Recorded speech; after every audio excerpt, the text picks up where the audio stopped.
சென்னை அணி ஆல்மோஸ்ட் வெளில போயிருச்சு. காசி விஸ்வநாதன் இப்போ ஒரு விஷயத்த சொல்லியிருக்காரு. பிளம்பிங் மீண்டும் ஏதாச்சும் பண்ணுவாரா, இல்லைங்க யங்ஸ்டர்லாம் எங்களை தேவையில்லைங்க அப்படின்னு சொல்லிட்டு பண்ணுவாரான்னு சொல்லிட்டு நம்ம வெயிட் பண்ணி தான் பார்க்கணும். அது மட்டும் இல்லாமல் பிளே ஆஃப் போகிற சான்ஸ் இருக்கா அப்படின்ற விஷயம், அடுத்து சிஎஸ்கே என்ன பண்ண போகிறாங்க, பஞ்சாபோட மோத போகிறாங்க, எல்லா விஷயத்தையும் நம்ம ஃபுல்லாகவே பார்த்துடலாம். ஹாய் மக்களே, நான் உங்கள் ஷியாம். நிறைய பேர் வீடியோ பார்க்குறீங்க, ஆனால் கொஞ்சம் லைக் அண்ட் சப்ஸ்கிரைப் பண்ணால் பார்க்குறீங்க. லைக் அண்ட் சப்ஸ்கிரைப் பண்ணிட்டு பார்த்தீங்கன்னா ரொம்பவே சந்தோஷமாக இருக்கும். அதாவது இந்த வீடியோ பிளம்பிங் பார்க்கும் வரை ஷேர் செய்வோம் அப்படின்னு சொல்லலாம். யங்ஸ்டர்ஸ்க்கு வந்து ஸ்பார்க்கு கிடையாது, யங்ஸ்டர்னாங்க சிக்ஸ் அடிச்சா மட்டும் கேமா அப்படியெல்லாம் கிடையாதுங்க அப்படின்ற மாதிரி சொல்லிட்டு இருந்தாரு. அது மட்டும் இல்லாமல் இப்போதைக்கு தோக்கிற நிலைமையில நாங்கள் கிடையாதுங்க, பிளே ஆஃப் போகிற வாய்ப்பு இருக்கு, ஏதோ தோக்கிற நிலைமை இருந்துச்சுன்னா யங்ஸ்டர்ஸ்க்கு வாய்ப்பு கொடுக்குறோம் அப்படின்ற மாதிரி நிறைய உருட்டுகள்லாம் சொல்லிட்டு இருந்தாப்புல. அவருக்கு வந்து அடிச்சு பொழக்கிற மாதிரி பார்த்தீங்கன்னா இங்கிட்டு பிரயான் சாரியா, இங்கிட்டு வைபவ் சூரியவன்சி, இந்த மாதிரி போட்டு யங் பிளேயர்ஸ் எல்லாமே பார்த்தீங்கன்னா ஐபிஎல்ல வந்து களை கட்டிக்கிட்டு இருக்கு. அடுத்த சச்சின், இந்த மாதிரி நிறைய விஷயங்கள் எல்லாம் சொல்லிட்டு இருக்காங்க. உண்மையிலே சொல்ல போனால் ஐபிஎல்லை பொறுத்தளவு யங்ஸ்டர்ஸ் தான் வேற லெவலில் கலக்கிட்டு இருக்காங்க இந்த சீசனை பொறுத்தளவு. அப்படி இருக்கும்போது யங்ஸ்டர்ஸ் உங்கள்கிட்ட வந்து பார்த்தீங்கன்னா எக்கச்சக்க பேர் இருக்காங்க. குர்ஜப்தீன் சிங்க்கெல்லாம் முன்னாடியே நீங்கள் கொடுத்துருந்தீங்க அப்படின்னா 2.5 கோடி போட்டு எடுத்தீங்க, கண்டிப்பாகவே பார்த்தீங்கன்னா ஒரு மிகப்பெரிய ஒரு அசட்டாக இருந்திருப்பாரு. கடைசி நேரத்தில் கண்ணு போன நேரத்தில் சூரிய நமஸ்காரம் பண்ணுற மாதிரி இந்த நேரத்தில் பார்த்தீங்கன்னா யங்ஸ்டர்ஸ் எல்லாம் இறக்கி விட்டு பார்த்தீங்கன்னா அவங்க சூப்பராக தான் விளையாடுறாங்க. இருந்தாலுமே ஒவ்வொரு மேட்சும் 250 ரன் அடிக்கணும், ஆல் விக்கெட் ஆகணும், இந்த மாதிரி ப்ரெஷர்லாம் பார்த்தீங்கன்னா அவங்க ஈஸியாகவே ஹேண்டில் பண்ணுறாங்க. அது முடியாத காரியமாக தான் இருக்குது. இப்போ காசி விஸ்வநாதன் என்ன சொல்லியிருக்காரு அப்படின்னு கேட்டிங்கன்னா, நாங்கள் எவ்வளோ ட்ரை பண்ணுறோம், அடுத்த சீசன் பார்த்துக்கலாம் அப்படின்ற மாதிரி கம்பேக் கொடுப்போம், நம்ம 5 டைட்டில் ஜெயிச்சவங்க அப்படின்ற மாதிரி சொல்லிட்டாரு. அவ்வளோதான்டா வெள்ளைக்கொடி காட்டிட்டாயடா அப்படின்ற மாதிரி தான் நம்மளுக்கு தோணும். ஏன்னு கேட்டிங்கன்னா ஒரு ஃபேக்டை சொல்லிட்டாரு, அவ்வளோதான். இதுக்கப்புறமேட்டு சிஎஸ்கே வந்து என்ன சொல்லிடுவாங்க அப்படின்னா, இப்போ வாங்கடா நாங்கள் 5 கப்பு ஜெயித்தோம். ஃபேன்ஸை பொறுத்தளவு பார்த்தீங்கன்னா அதர் ஃபேன்ஸ் உங்களுத்துக்கிறது பேசுகிறதெல்லாம் நாங்கள் 5 கேப் வச்சுருக்கோம், உங்கள்கிட்ட என்ன இருக்குது அப்படின்னு சொல்லிட்டு அதோட அப்படியே பார்த்தீங்கன்னா போயிடுவாங்க. சமாதான கொடியை காமிச்சிட்டு வேறு வழி கிடையாது. இன்னமும் ஹோப் இருக்கா அப்படின்னு கேட்டிங்கன்னா, இவங்களுக்கு சாதகமாக நிறைய விஷயங்கள் நடக்கிற மாதிரி தெரியுது. அது எல்லாமே பாசிட்டிவாக இருந்தாலும் இவங்க முதல்ல ஜெயிக்கணுமே. இவங்க எல்லா கேமும் பார்த்தீங்கன்னா வேற லெவலில் ஜெயிச்சு வேற லெவலில் ரன் ரேட் அடிப்படையில் உள்ளே போகணுமே. அதுதான் பார்த்தீங்கன்னா ரொம்ப நடக்காத காரியமாக இருக்குது. இப்போ பஞ்சாப் விஷயத்தில் நம்மளுக்கு தெரிஞ்சிடும். பஞ்சாப் பொறுத்தளவு பிளேயிங் 11 பார்த்தீங்கன்னா எப்போதுமே சூப்பராகவே இருக்குது. இந்த சீசனை பொறுத்தளவுக்கு நல்லாவே உங்களுக்கு அமைஞ்சிருக்கு. ஒரு சில எரர்ஸ் மட்டும் தான் இருக்குது அப்படின்னே சொல்லலாம். அவங்க டீம் பொறுத்தவரைக்கும் பிரயான் சாரியா, சிம்ரன் சிங் 2 பேருமே பார்த்தீங்கன்னா விட்டு உரிக்கிறாங்க. அப்புறமேட்டு பார்த்தீங்கன்னா க்ரூசியல் இன்னிங்ஸ் வந்து பார்த்தீங்கன்னா இவருமே வந்து தேத்தி கொடுத்துட்றாரு, ஸ்ட்ரேயஸ் ஐயர். அப்புறமேட்டு மார்க்கோ யான்சனாக இருக்கட்டும், நேகல் வதேரா, இந்த மாதிரி வந்து பேட்டிங்க்கு வந்து எந்த ஒரு பிரச்சனையுமே இல்லை, சூப்பராகவே இருக்குது. பவுலிங் பொறுத்தளவு பார்த்தீங்கன்னா சிங் செம்மையாக போட்டுட்ருக்காரு, அதனால் வந்து எந்த ஒரு பிரச்சனையுமே இல்லை. யுஸ்வேந்தர் சகான் பார்த்தீங்கன்னா ஒரு பேக் டு ஃபார்முக்குமே வந்துட்டாரு. மார்க் யான்சன் ஒரு 2-3 ஓவர்னு போட்டு கொடுக்குறாரு. ஹர்பர் பார்த்தீங்கன்னா அவருமே ஒரு 2-3 ஓவர் போட்டு கொடுக்குறாரு. அதனால் பார்த்தீங்கன்னா பேட்டிங் அண்ட் பவுலிங் எந்த ஒரு பிரச்சனையுமே இல்லை. ஒரு மிடில் ஆர்டர் மட்டும் பார்த்தீங்கன்னா ஒரு ஃபினிஷராக இருந்து யாரும் முடிச்சு கொடுக்க யாருமே இல்லை அப்படின்ற மாதிரி கேள்வி கேட்டிருந்தாங்க. சசாந்த் சிங் நான் இருக்கேங்க 2 வருஷமானு சொல்லிட்டு பார்த்தீங்கன்னா அவருமே ஒரு ஓவருமே போடுறாரு, முடிச்சுமே கொடுக்குறாரு. ஒரு சில டயத்தில் என்ன ஆகுது அப்படின்னா திடீர்னு வந்து ஓப்பனிங்கில் 2-3 விக்கெட் போயிருச்சு அப்படின்னா கொஞ்சம் ஸ்ட்ரகிள் பண்ணுறாங்க. ஒரு சில டைம் பார்த்தீங்கன்னா ரன்களை வந்து வாரி வழங்குறாங்க அப்படின்னே சொல்லலாம். கேகேஆர் மேட்ச்சில் பார்த்தீங்கன்னா மழை வந்து குறுக்கறதுனால அவங்களுக்கு பாயிண்ட் போயிடுச்சு. அந்த மேட்ச் கண்டிப்பாக ஷுவராகவே ஜெயிச்சிருப்பாங்க அவங்களோட பேட் லக் அப்படின்னே சொல்லலாம். சென்னையை பொறுத்தவரை பிளேயிங் 11 நல்லாவே தெரியும். இவங்களோட பிளேயிங் 11 அடுத்து என்னவா இருக்குன்னு நான் சொல்லிடுறேன். என்னோட பிளேயிங் 11ஐயுமே நான் சொல்லிடுறேன். இவங்களோட பிளேயிங் 11 என்னவா இருக்கும் அப்படின்னு கேட்டிங்கன்னா, என்னை பொறுத்தவரைக்கும் இந்த மேட்ச் வந்து அஸ்வினுக்கு வந்து இப்போ விருதுகள்லாம் கிடச்சிருக்கு, அதனால் அஸ்வினை கூப்பிட்டு வருவாங்கன்னு நினைக்கிறேன். அது மட்டும் இல்லாமல் விஜய் சங்கர் ஆல்ரெடி வச்சுட்டு தான் இருக்காங்க. அதுக்கப்புறமேட்டு திரும்பியும் ஒரு வாய்ப்பு வந்து தீபக் கூட கொடுப்பாங்க. அதுக்கப்புறமேட்டு ராகுல் திரிபாதி கூட நம்ம எதிர்பார்க்கலாம். ஓப்பனிங் வந்து இப்போ வந்து வன்ச் பேடி வந்து வரதா அப்படின்ற மாதிரி சொல்லிட்டு இருக்காங்க, அவருமே வர வாய்ப்புகள் இருக்குது. அது மட்டும் இல்லாமல் ஓப்பனிங் வந்து டெவல் பிரவிஸ்க்கு வந்து ட்ரை பண்ணலாம் அப்படின்ற ஒரு போக்குமே போயிட்டுருக்கு.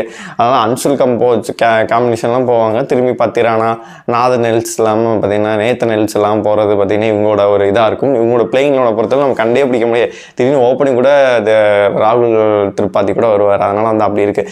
என்னோட பிளேயிங்கில் அவன் என்ன அப்படின்னு கேட்டிங்கன்னா, ஸ்ட்ரெயிட்டாகவே பார்த்தீங்கன்னா ஓப்பனிங் வந்து ஷேக் ரஷீத் அண்ட் வந்து ஆயுஷ் மாத்ரி அவங்க சூப்பராகவே பண்ணிக்கிட்டு இருக்காங்க. அதனால் அவங்களுக்கே கொடுத்துடலாம். 1 டவுன் வந்து பார்த்தீங்கன்னா டெவல் பிரவிஸ் சூப்பராக வந்து பவர் பிளேயில் அவர் இறக்கி விட்டோம் அப்படின்னா செம்மையாக ஆடக்கூடியவர். கண்டிப்பாக க்ரூசியல் இன்னிங்ஸை வந்து தேத்தி கொடுப்பாரு. ஆனால் அவர் வந்து 1 டவுன் இறக்கி விடலாம். அதன் பிறகு ஒன் ஸ்பீடு வந்து பார்த்தீங்கன்னா நெட்ஸ்லேயுமே நல்லா பண்ணுறாரு, டொமஸ்டிக்லேயும் நல்லாவே பண்ணிக்கிட்டு இருக்காரு. அதனால் வந்து அவரவே இறக்கலாம்.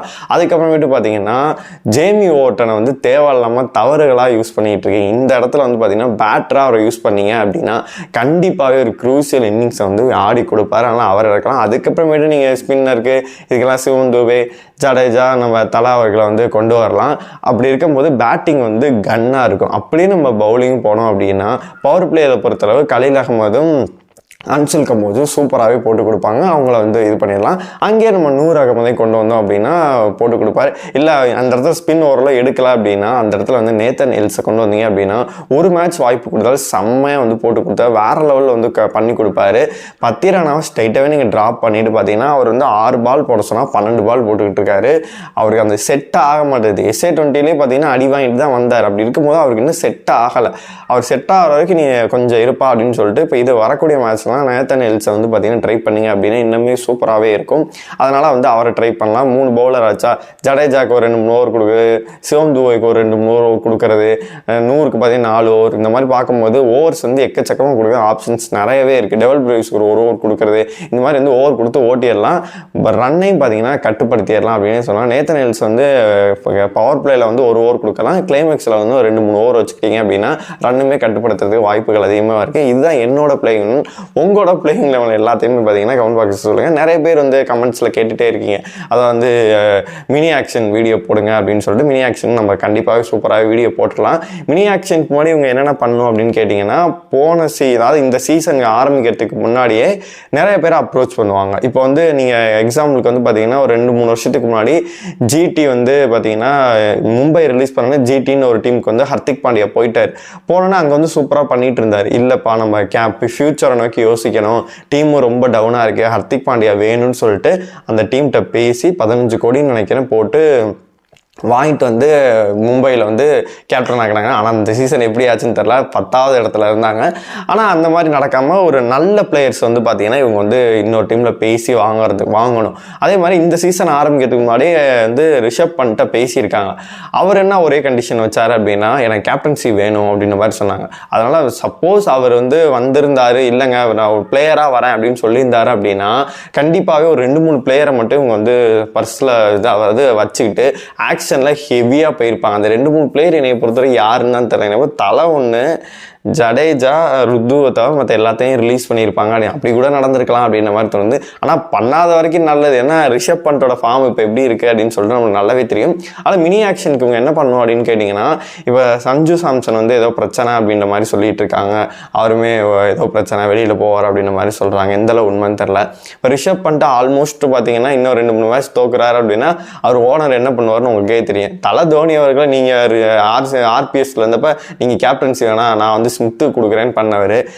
கேஎல் ராகுல பவுண்டரி லைனில் வச்சு என்ன கிழிச்சாருன்னு சொல்லிட்டு உங்களுக்கே தெரியும். இந்த மாதிரி வந்து பல சர்ச்சைகளுக்கு உள்ளானவர் தான் சஞ்சய் கோயங்கா. அதனால் கண்டிப்பாக வந்து அவர்கிட்ட இருந்து கேப்டன்சியை பிடிங்கிட்டு ஆடம் மார்க்கம் வந்து ஆல்ரெடி சன்ரைசர்ஸ்க்கு பண்ணவர். ஆனால் அவருக்கு கொடுக்குறது வாய்ப்புகள் அதிகமாக இருக்குது. இல்லாட்டி நிக்கோலஸ் பூரன் நல்ல ஃபார்மில் இருக்கார், நீ வச்சுக்கப்பா அப்படின்னு சொல்லிட்டு கொடுக்குறது வாய்ப்பு இருக்குது. அப்படி எதுவும் கொடுத்தாங்க அப்படின்னா கேப்டன்சிக்காக தான் அந்த டீமுக்கு வந்து இவர் ரிஷப் பண்ணிட்டு போனார். ரிஷப் பண்ணிட்டு வெளியில் போயிடுவார். என்னை பொறுத்த ரிஷப் பண்ணிட்டு இவங்க இவ்வளோ ஹார்டாக போய் எடுக்கணுமா அப்படின்னு கேட்டிங்கன்னா சிஎஸ்கே என்னை பொறுத்தவரைக்கும் வேணாம் அப்படின்ற மாதிரி தான் தோணுது. வேறு டீம்கிட்ட யார் பேசணும் அப்படின்னு கேட்டிங்கன்னா டெல்லிட்டேருந்து நட்ராஜன், உங்களுக்கு தான் ஸ்டார்க்கு சூப்பராக இருக்கார்ல, நட்ராஜன் மட்டும் கொடுங்க அப்படின்னு சொல்லிட்டு அவர் வந்து ஃபார்ம் கரெக்டாக இருந்துச்சு, அதாவது ஃபிட்டாக இருந்தார், இன்ஜுரியெல்லாம் சரியாயிடுச்சு அப்படின்னு ஒன்னே இருக்குது, அவரை கூட்டிகிட்டு வரலாம். இந்த மாதிரி ஏதாச்சும் ஒரு இப்போ சாம் பில்லிங்ஸ் இருப்பார். ஒவ்வொரு டீமில் இந்த மாதிரி பார்த்தீங்கன்னா பெஞ்சில் நிறைய பேர் இருப்பாங்க.